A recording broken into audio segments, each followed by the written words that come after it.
Hello and welcome to the Smarter Conversations podcast, where we'll be weaving together voices from the cotton supply chain. This podcast is brought to you by the US Cotton Trust Protocol.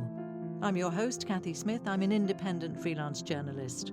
This podcast series does exactly what the name implies. I'm going to be talking to some of the key movers and shakers in the global textile supply chain to dig into the world of cotton.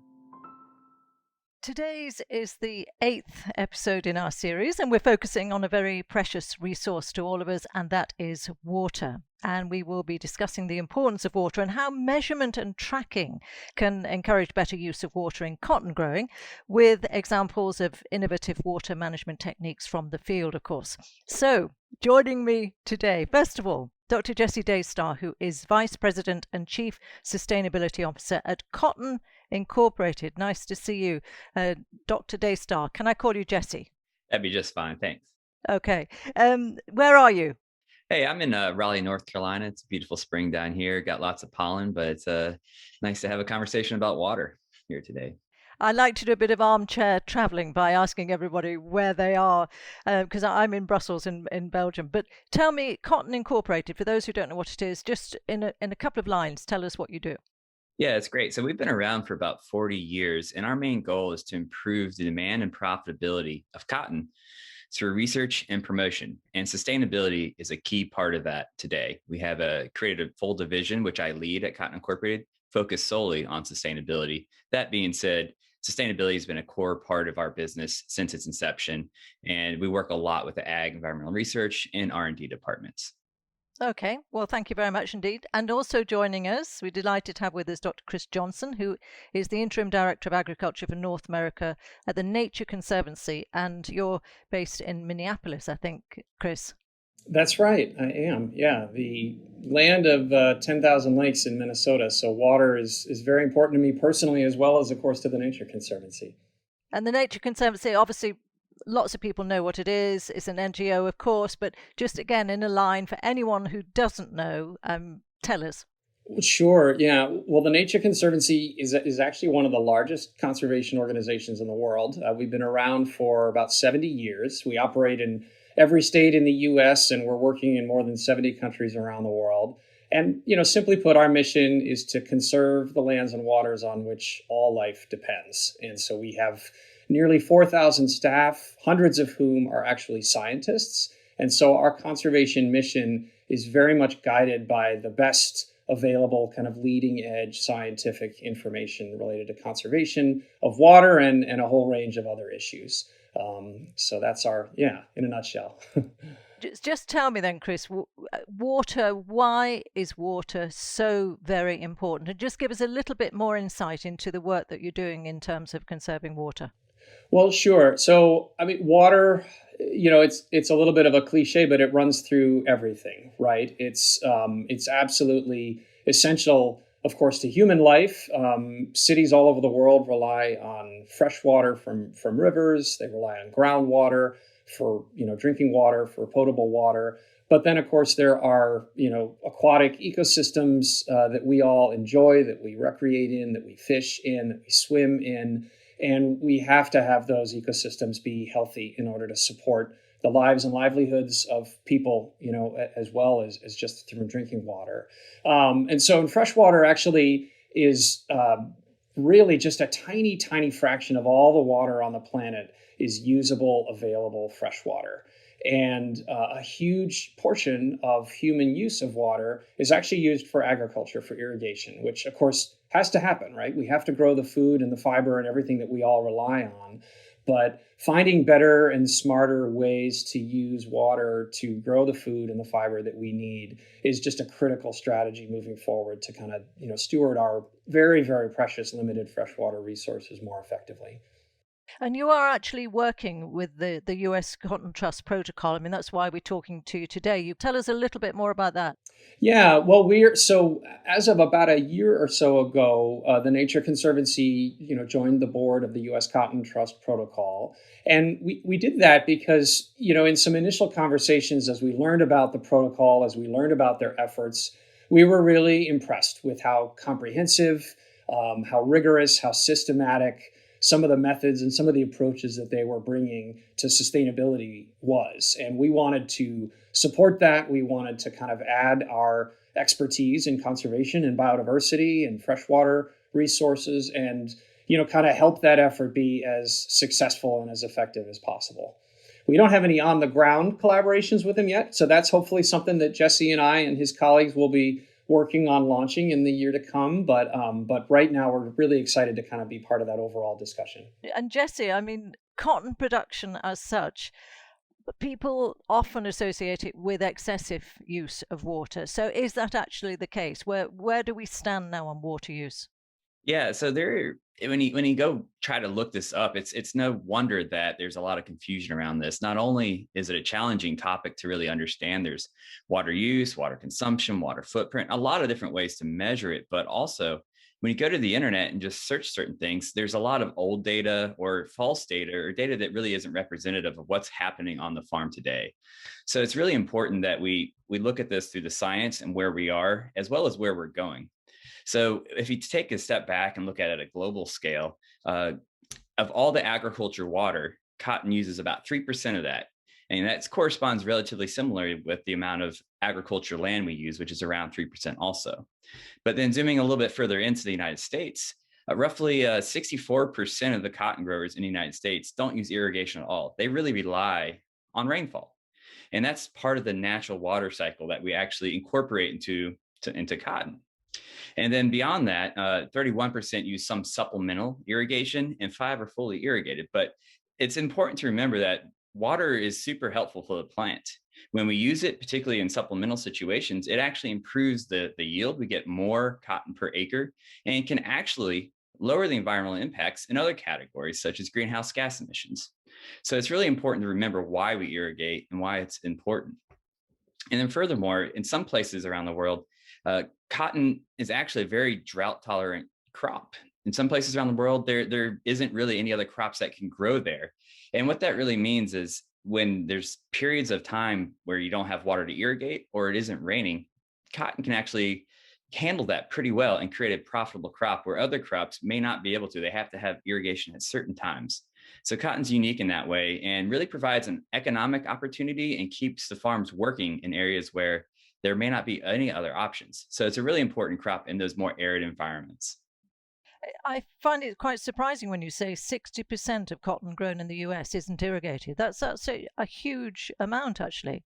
Yeah. I mean, it's been the history that we rely on the water coming from the sky, and we're part of the natural water cycle. And it's important to not only make sure we capture that, but also use that responsibly and make sure that anything coming off the field is as clean as it can be. And one thing that's really kind of coming to the forefront now is how can we use soil health practices to get more water into the soil using things like cover crops and reduced tillage that will actually kind of serve as a bigger battery for the water and help the plant grow more from that and be more profitable and more sustainable. So really tap into storing more water in the ground through soil health practices. And Kris, where irrigation has to be used, how can we actually reduce that irrigation over time? I mean, we talk about technology a lot on this podcast. I presume that has to be one of the big factors here. Yeah, absolutely. And, we're in an exciting time in agriculture when technology and innovation are really exploding and moving forward very, very quickly. And so you're absolutely right. I mean, precision agriculture is sort of the term that they use. And that encompasses a lot of different things, but it really means using, kind of new technology, high resolution, data on the farm that's interoperable across a lot of different platforms and a lot of different equipment. And, basically allowing farmers to take advantage of data about weather, about soils, about yields, about nutrient application, and fine tune their management to be, really, really precise day to day, week to week, but also place to place within fields about how they manage their operation. And I'll just give you a quick example. Some colleagues of mine with the Nature Conservancy in Arkansas are running a project to help producers install and use irrigation timers. And this is in rice. This isn't in cotton. But this simple technology basically lets the farmers schedule irrigation based on kind of the real-time weather data and the soil moisture data in very specific locations, and all kind of networked together. This Internet of Things network with a farm software system. And what they've seen, they've installed, I think, nearly 200 timers on about 16,000 acres in recent years. And the research suggests that this action alone, this system alone, may be saving as much as 4 billion gallons of water a year. And so, there's just huge opportunities for us to be smarter and better with how we manage farm operations, not just with regard to water, but with regard to nutrient application, with regard to managing soil health practices like Jesse mentioned, cover crops and things like that. So that's an incredible kind of opening up frontier in front of us. So you talk about opening up a frontier, but are many of the cotton growers receptive to this? I mean, when you can give statistics like that, then do they say, yeah, we want to get involved in this? Or are some just still a little bit kind of nervous of the whole technological approach to farming? Well, I'll let Jesse speak, more for cotton growers, but I think, in general, farmers are really open to this. Farmers are really comfortable and increasingly using more and more technology anyway. And so this is happening.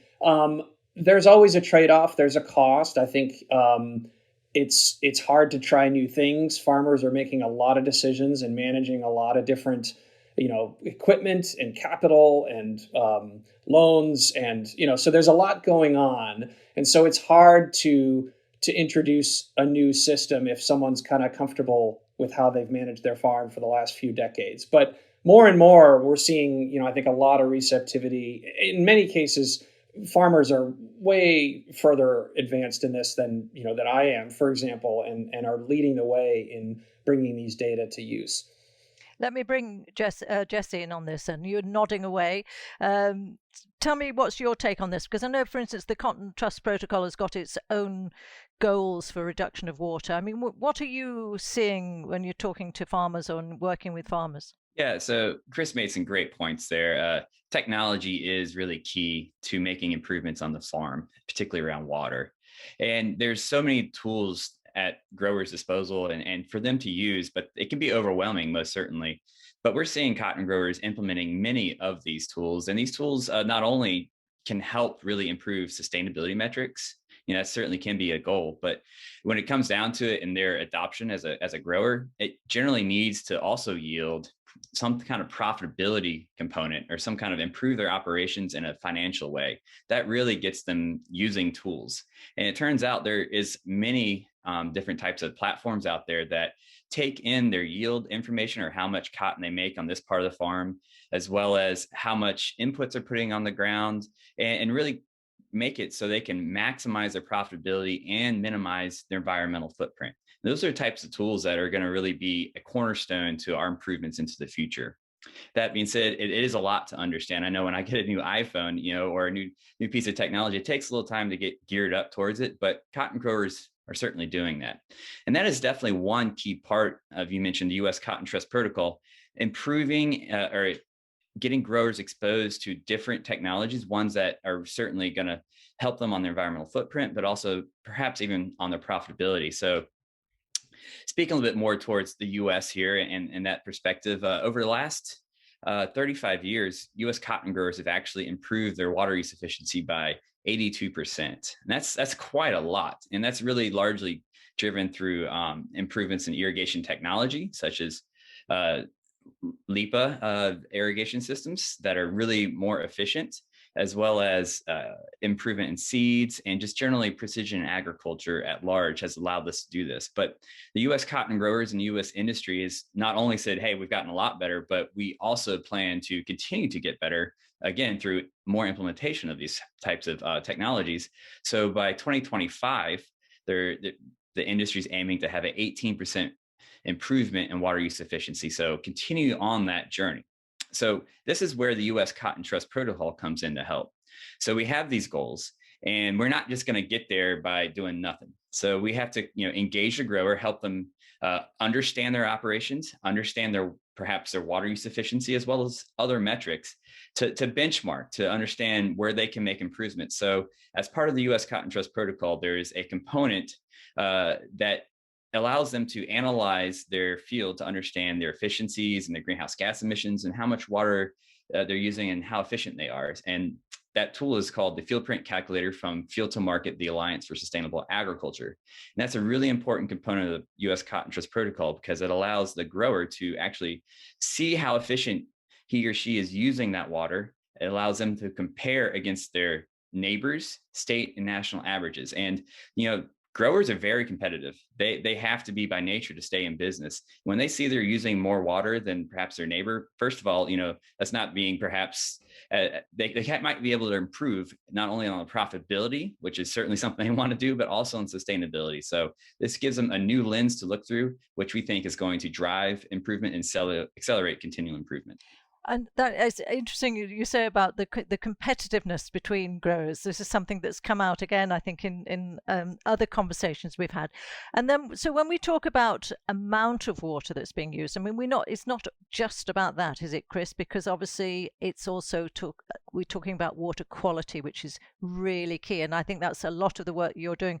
The Nature Conservancy is talking about water quality. Yeah, very much so. And I think the great thing is that water volume, water quantity, and water quality often can go hand in hand.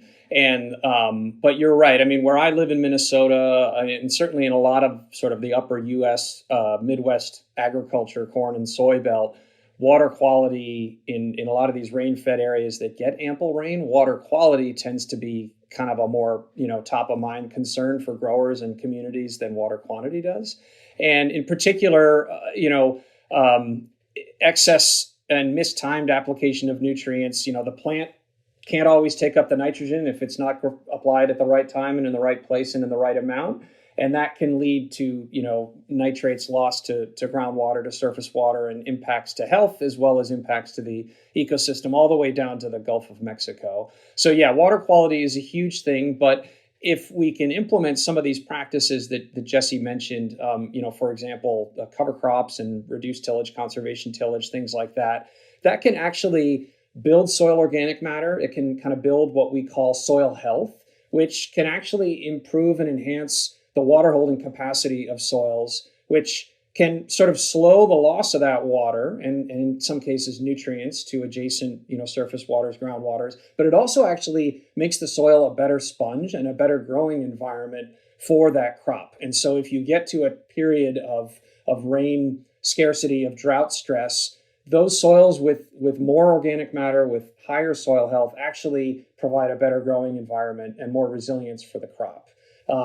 There's one other just quick thing I want to mention, because I think it relates to the technology conversation that we just had, and it also relates to sort of this water quality piece. And that's that another way in which we can use technology, and we're increasingly, seeing farmers take advantage of this, is to use that high resolution information about where they're making money, where lands are maybe a little bit lower productivity, to actually site agriculture more effectively. Because what we see is, as you look across farm fields, just about everybody has got that spot in their field where it's ponding in the spring, or it dries out too quickly in the summer, or it's shaded by the trees nearby, or for whatever reason, they just don't get the yields there that they get in the rest of their field.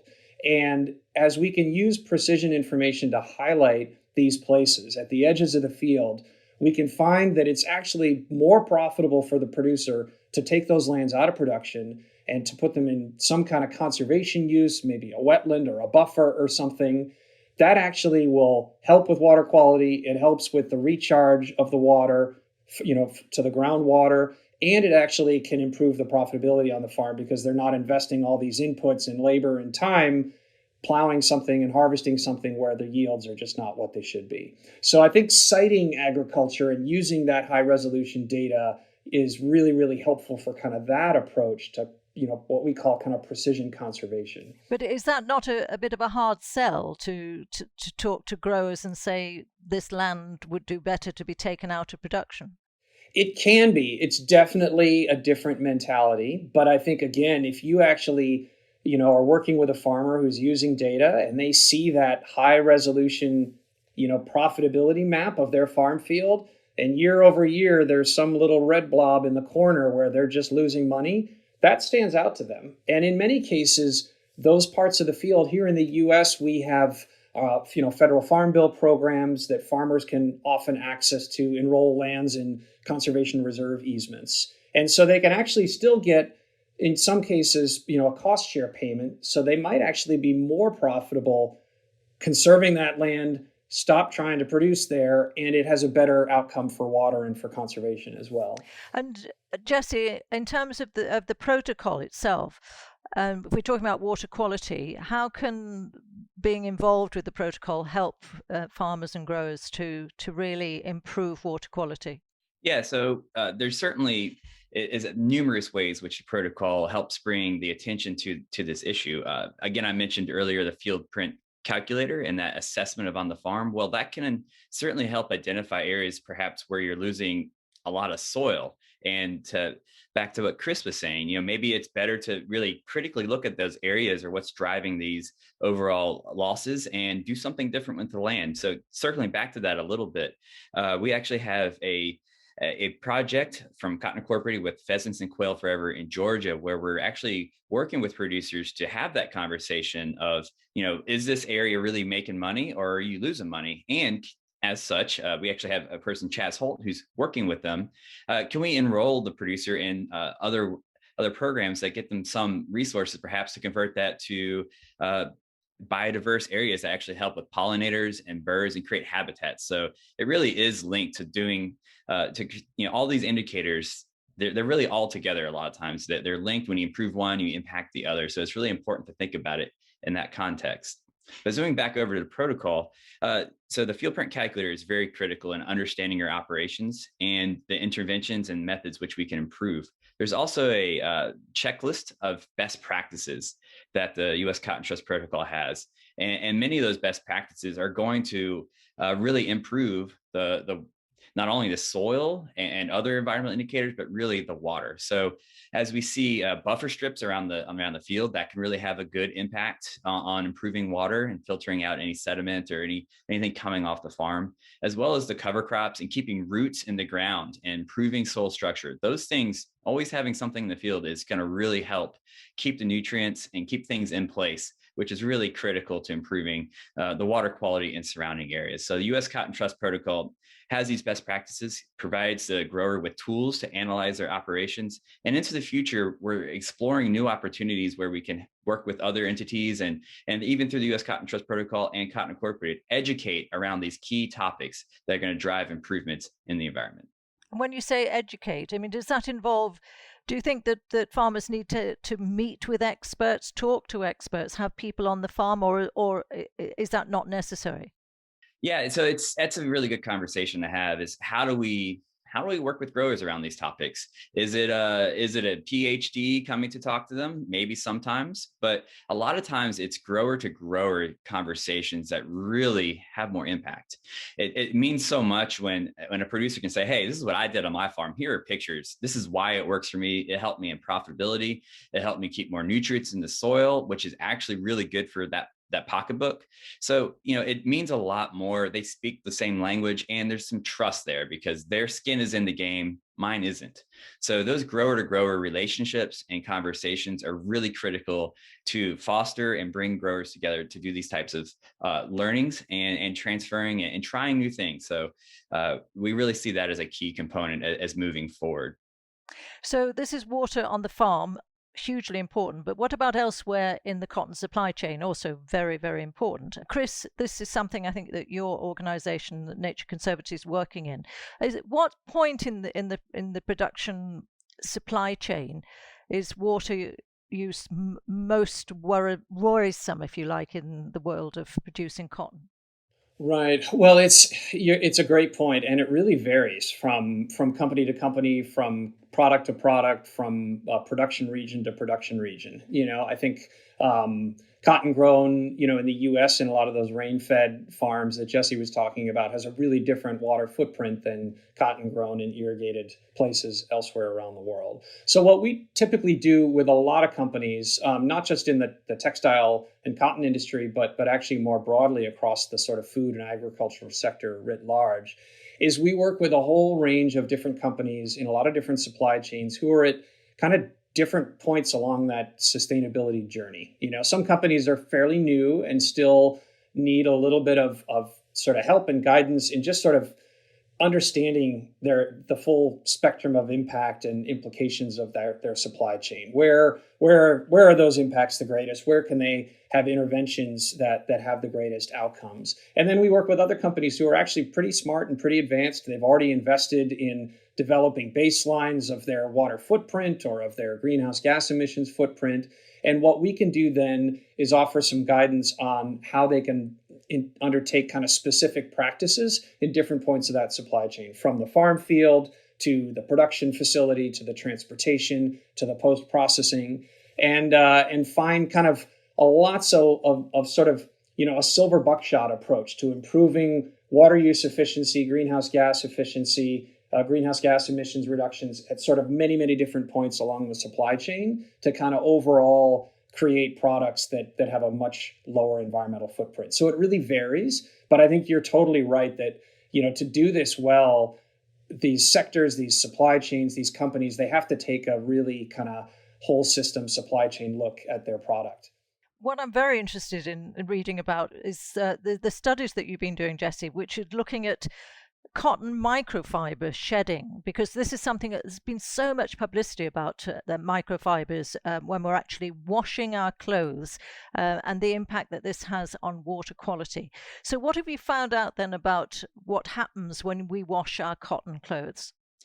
Yeah, so we brought up a really interesting emerging area of science that we're highly engaged in. Whenever we wear and wash and even produce our clothing, little pieces of fibers come off of our clothing. And if it happens to be plastic, well, those pieces of plastic actually get into the world, into our lungs, into our food, and they don't biodegrade once they're out in the environment. They're essentially pollution. So we've actually done a lot of research with North Carolina State University to better understand how cotton will biodegrade in certain environments. And we wanted to know if polyester would as well. Well, it turns out that we've shown that cotton will biodegrade in wastewater treatment facilities. So when you wash and dry your clothing, if that water makes its way to municipal wastewater treatment, cotton's going to biodegrade very, very rapidly, where polyester actually is persistent. And then we also looked at fresh water. So if it makes its way into the freshwater systems, will it degrade there? Well, it turns out polyester does not degrade at any significant rate. Cotton biodegrades further. And then even in salt water, we've shown again that cotton biodegrades and polyester does not. So when we look at it holistically, cotton is a natural plant fiber that is biocompatible. It's based upon growing through photosynthesis, taking carbon out of the air. And at the end of life, after it's done, we can even compost that, and that carbon will cycle back. So it's designed to exist in our ecosystem as a plant, where polyester is not designed that way. It comes from oil and will persist into the environment. And we're looking at it more holistically, and we're getting better data about how much plastic we actually eat as humans, some of which comes from microfibers. For example, a recent study found that we eat up to a credit card of plastic every week. Oh my goodness. Which is quite astounding. So this is an issue that I think we're getting more information on, and we'll have better understandings. And we really need to zoom out when we think about sustainability and our fiber choices, and really consider, do we want to contribute to this plastic pollution issue or use a biodegradable option, which is cotton? I'm wearing cotton today, I'm very pleased to say. That was, I think, by chance. So just to wrap up then, gentlemen, just in 30 seconds each maybe, but I mean, if you're looking to the future in terms of water use, going back to what we've been talking about for the bulk of this podcast, do you really think that big headway is being made in reducing water use and improving the water quality on the farm? What would you say, Kris? Obviously we're talking the US. Yeah, no, I mean, in 30 seconds, I would say yes, absolutely. Agricultural production and processing has come a long way in recent decades. We've made tremendous progress, but we have to do a lot more. We know that we grow a lot of important products in water-scarce, water-stressed regions. And in those places in particular, we have to be really, really careful and good stewards of our water resources, or it'll hurt the environment and it'll hurt people as well. So we have to keep pushing forward, and it's really important to do that work at facilities that you asked about and that Jesse talked about. The harder lift is going to be to achieve change across millions and tens of millions of acres of agricultural land that are sort of owned and operated by individual producers. That's just many, many more touch points that we have to somehow effectively engage with. And that's the footprint that we have to continue to reduce and just become more efficient and more sustainable as time moves forward. Thank you. And Jesse, what would your final thoughts be? Yeah, certainly. I think, through time, we have made a lot of progress. And I think it is really important to recognize that. And also the U.S. cotton industry particularly has, there's sustainability goals and targets, and we're working towards that. But the creation of the U.S. Cotton Trust protocols really demonstrates the seriousness and the rigor for which we're coming at this. This is something that we feel very strongly about to improve the environment, water, but all the other indicators as well. And we've put significant resources to really increase and accelerate our continual improvement. This is something that is key, we see as key to the long-term viability of the cotton industry. So we really want to make sure that we address sustainability, improve our metrics, and communicate around these metrics like we never have before. So I think that the fact that the U.S. Cotton Trust Protocol even exists shows how serious this is to our core business and really where we're going to go with this. Great. Well, thank you both very much indeed. Really interesting indeed. So thank you to Dr. Kris Johnson from the Nature Conservancy and Dr. Jesse Daystar from Cotton Incorporated. Thank you both. So a lot of thoughts there on how important water is and how US cotton growers have already made big strides to reduce water use, and clearly it is a continuous process, as we're hearing. So that's it for this edition of the US Cotton Trust Protocol's Smarter Conversations podcast. You can learn more about the Trust Protocol at trustuscotton.org. Join us next time when we'll be talking with two growers from Mississippi and Louisiana to discuss how a more sustainable cotton production can help biodiversity, including through regenerative agricultural practices. So I hope you can join us then. For now, it's goodbye.